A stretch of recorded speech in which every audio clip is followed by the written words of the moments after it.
white guy on a Goldwing. This is Ray, doing my 2-year review of my 2023 Honda Goldwing DCT Tour in beautiful candy ardent red. Now, I said it's my 2-year review. That's because I bought it brand new with 0 miles in June of 2024. So, makes it 2 years old. I've got almost 19,000 miles on it. About half, 50-50, half on the back roads and twisties and country roads, and the other half's on the interstate. I'm finding more and more that I do like the interstate driving. Something about just cruising along at 75, 80, or whatever is very soothing. I know a lot of people are afraid of it. When you're getting on a, 4, 5, 6 lane road, I don't mind it at all. I'm very comfortable with it. But to each his own. Now today I want to go over a few of the things I've done to it, a few of the things I won't do to it, some of the things I like and some of the things I don't. First, I'll go over on a couple of things that I added. First off, I put the all black gold stripe luggage rack on it. Now I didn't go with a lighted one. I know a lot of people put more lights on the back, more lights on the front for visibility. To each his own. I personally, I don't know that it matters that much. I know to most people, motorcycles tend to be invisible, no matter how big your bike is or how well lit it is. But that's your personal preference. I was very happy with just the plain black one. No lights, easy to install, follow the directions, easy peasy, takes you a half hour.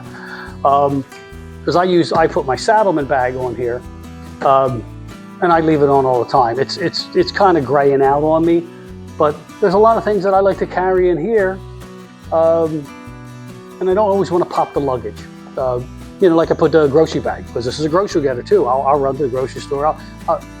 Any excuse to take the bike out, I just need to go out and, get some salad fixings or whatever I might want. That's what I just put it there. A couple extra t-shirts, whatever I need, maybe my rain gear. So, it frees these up for other things. Now, the other thing I did do, I put my T-Rex luggage guard, my T-Rex engine guards on it. Now, I know there's a video floating around where someone did a drop test and showed damage. He said, there's a lot of damage. It's not worth doing it.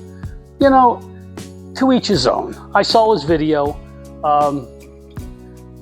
I would have put a little more faith in it had he left the mirror on it, because I know the mirror would take some of the impact from a big drop. I'm not really looking for it for a big drop. I'm looking for if it goes down because I stepped in a pothole while I'm at a light, or I'm in walking mode, creeping backwards, and my foot slips in the sand, which is really what got me to get these guards. And I felt like, oh, shoot, I'm gonna drop it. That's what it's for. So, you know what? It gives me peace of mind, okay? Think of it like wearing a condom. Just gives you a little bit of peace of mind. It's not 100% effective, but it feels good having it, okay? Second, third, I did the cup, the cup holder. That's the Gold Strike. There's some other ones that are a lot cheaper out there, but I thought, the Gold Strike one, a lot of people have them. Didn't hear a lot of bad things about them. So I thought, they must be doing something like the plastics and whatnot, because there's some really cheap ones out there. But I did read about them where it's like, oops, breaks off and it's gone. Well, you know what? I'd rather not play that game. So I bought the Gold Strike one. Same thing with the cell phone holder. It's not the powered one. I do a Motorola Android phone. Lasts 8, 10, 12 hours. The battery life's incredible. I don't need to plug it back in. Besides, when I run my my Android Auto, I put my phone in the cubby, plug it in, and it charges it, and away it goes. So I didn't need to run that extra power. Let's see. I put the Gold Strike Panavision mirrors on it. They got a little extra, a little bit bigger. They got this little extra piece, about an inch, inch and a half. Gives you a little bit of convex look. It gives you a little better view. That way if someone's coming up on your, especially on a 3-4 lane highway, you can see. I do like that. They had the ones with the sequential turn signals. I don't know, I just didn't. Again, it's that whole visibility thing. If you're into that, that's great, then you should do it. I'm not, okay? So I bought these. I really like them. I really like them a lot. Another thing I did was, let's get back here. I put the Goldstrike armrests, because when my wife goes out, we ride 2 up. The stock seat, you know, it left something to be desired. Where do you put your arms? It's kind of uncomfortable. And she's a tiny woman to begin with, and she couldn't get comfortable here. So I got these. Makes a big difference. It has the nice port here, so I can put the big ass cup holder for her. She can put her favorite beverage or throw her phone in there. It works great. So F4 custom windshield. I had the stock one on it for 1.5 years. Then I did get the F4 custom. I bought the 24-inch, so it's 24 inches tall, 24 inches wide, which is about 4 inches taller and 4 inches wider than the stock one.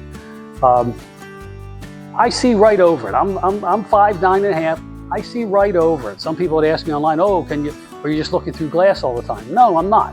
I lose about 1 car length. So if there was a car right at my front tire, yes, and I was looking at them, I would see them all through the glass.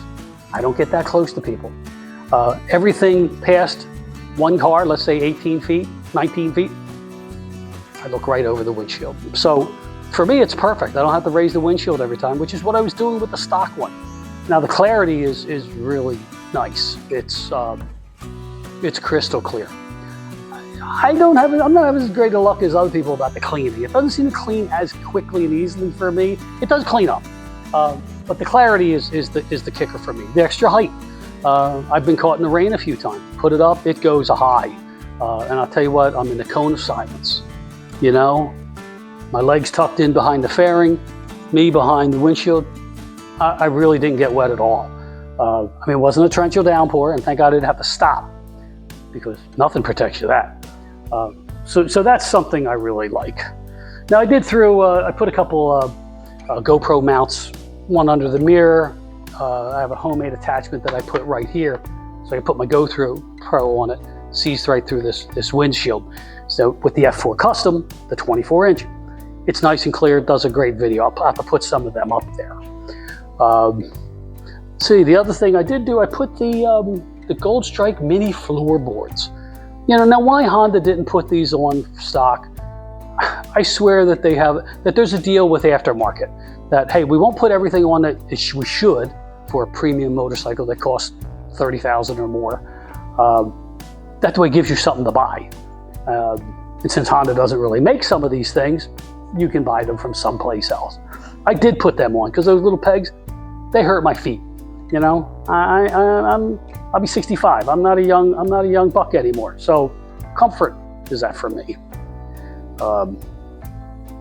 So besides that, that's really about all I've done.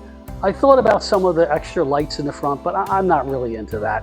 I know Goldstrike has shock and all. You have lights all over. I don't really care about that. That's not my thing. If it's yours, great. For me, it is not.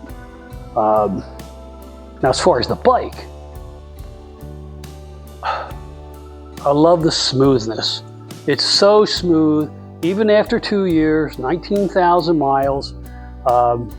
It's just as smooth as when I got it. Actually, even a little smoother, because at about 14,000 miles, my rear tire, the original Bridgestone, which held up great, it was very, very thin.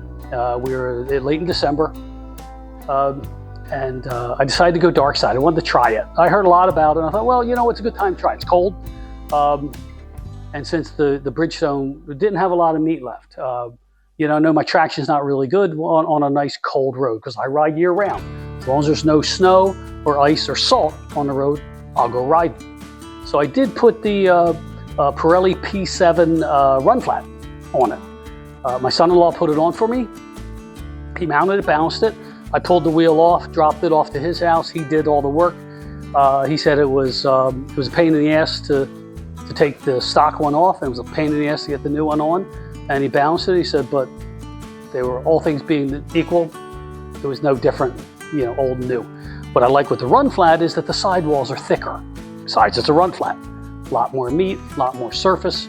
Now I run mine at around 37 pounds of pressure, 37 PSI. I played around with that a little bit until I found the sweet spot. But for me, that's perfect. Now I haven't ridden much with 2-up with my wife on it, so I may change it with that because it can change it. But it is smoother with that on there. I find it doesn't grab tar snakes or cracks in the road, or it takes some of the bumps a lot better. So I'm very happy with that right now. I'm hoping if I can get 30,000 miles out of it, even though it's a 60,000 mile run flat, if I get 30, that'd be great. 40 would be awesome, but we'll see. So again, now we'll get back to the bike, my review. I love the fact of the maintenance. Most of the maintenance on this is easy peasy, lemon squeezy. 8,000 miles oil change. The initial one is only at 4,000 miles.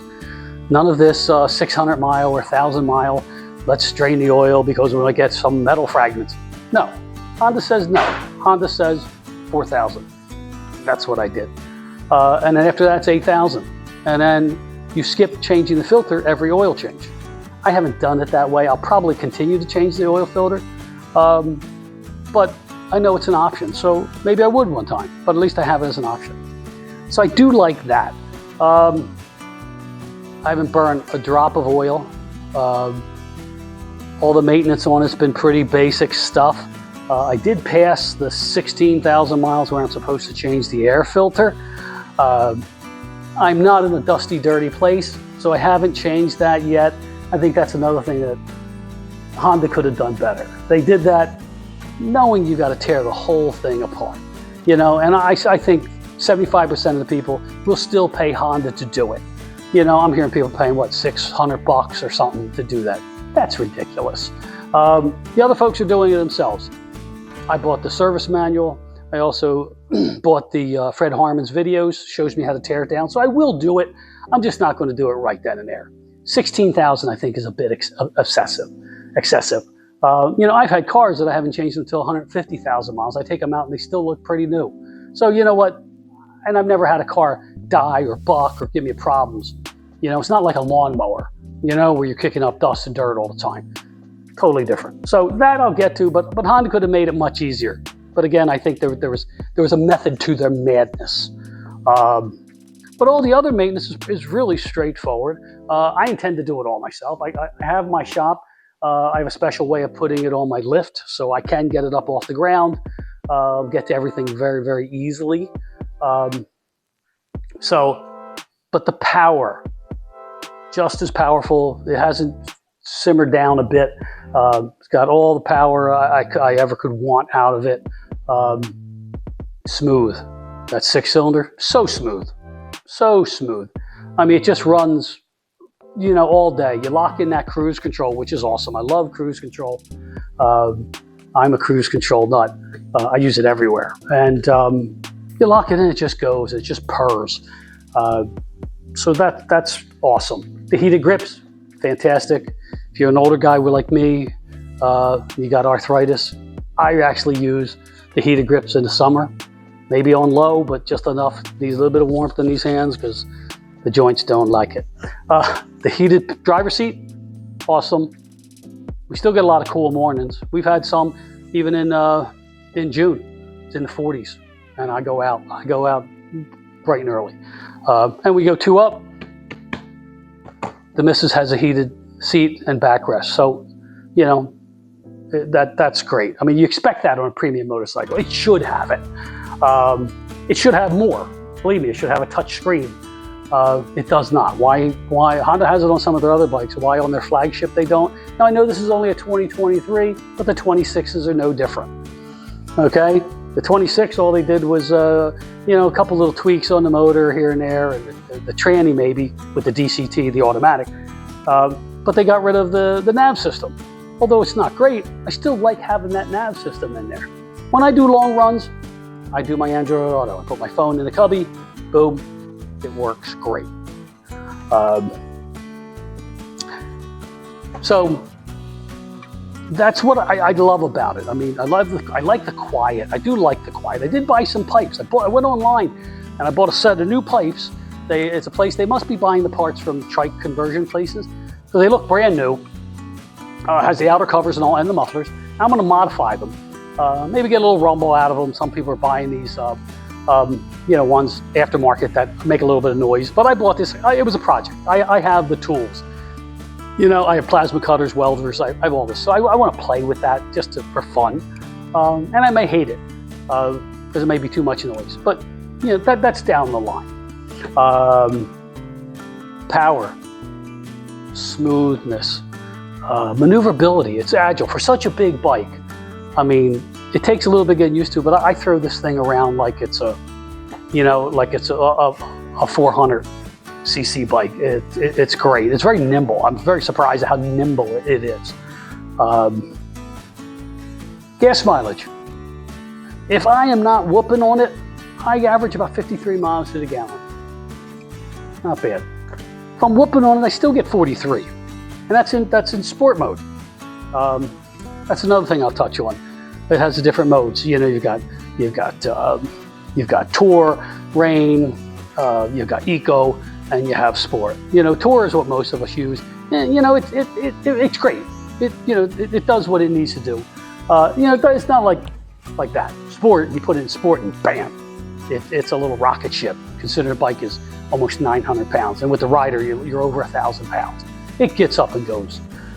Bit twitchy at first, but I think that's mostly me or the rider, because the more I've done it, I've just gotten better and better throttle control, so it's not so it doesn't feel twitchy anymore. And the Rain and Eco, it just kind of goes into gear real quick. Rain is nice because no matter how hard you hit it, you have no chance of ever breaking that rear wheel free. So as far as the bike, I love the ride. I love the wind protection now, especially with my new windshield. Not thrilled with the seat. I am okay with the comfort of it. A lot of people complain and they get the ultimate seat or something else, Corbin or whatever. My biggest complaint with this is the way it scuffs. I've got knee trouble, so my leg doesn't always get up quite the way it should, and sometimes I drag. And I have a hard time getting the scuffs out of it, but what are you going to do? You know what I mean? Things happen, you just got to deal with it. But overall, I couldn't be any happier with this bike. The color, that candy ardent red, pops, especially in the sunlight. The metal flake just gleams. I mean, I pulled over sometimes to check my map or see where I wanted to go on a journey for the day. Because sometimes I'll just get on the road and go until I don't know where I am, and then work my way back. And I've had people actually pull over in the parking lot and say, "Love the color, man. Love the color. It just pops." Has the candy color, and on the top here is the ardent Bordeaux, just a deeper red. But they both have a lot of flake in them. Very, very nice.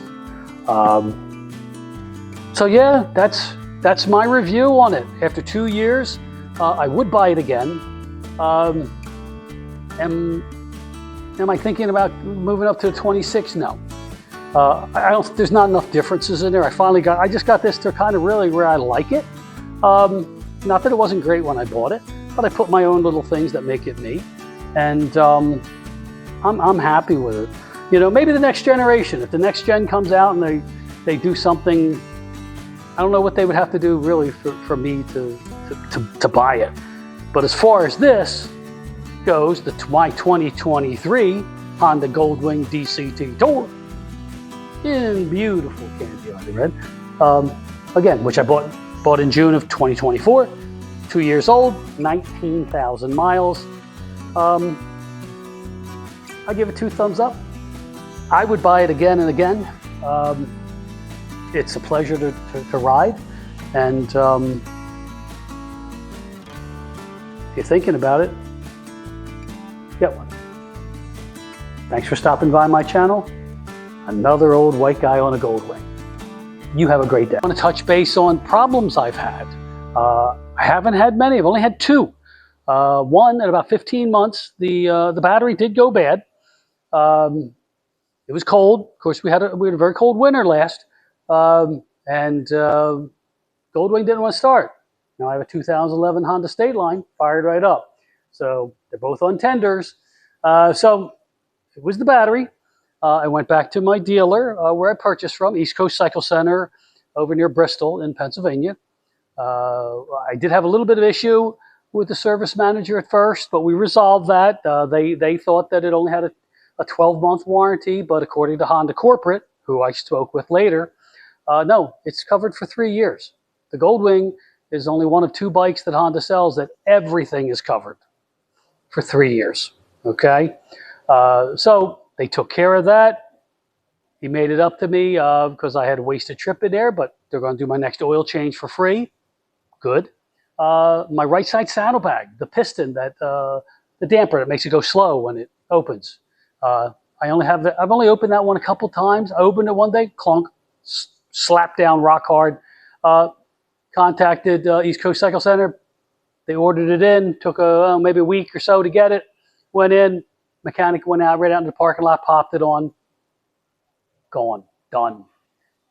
So yeah, very pleased with them. They've taken care of everything it needed. But that's the only issues I've had with this bike at all. Like I said, no oil loss, no fluid loss. It's good.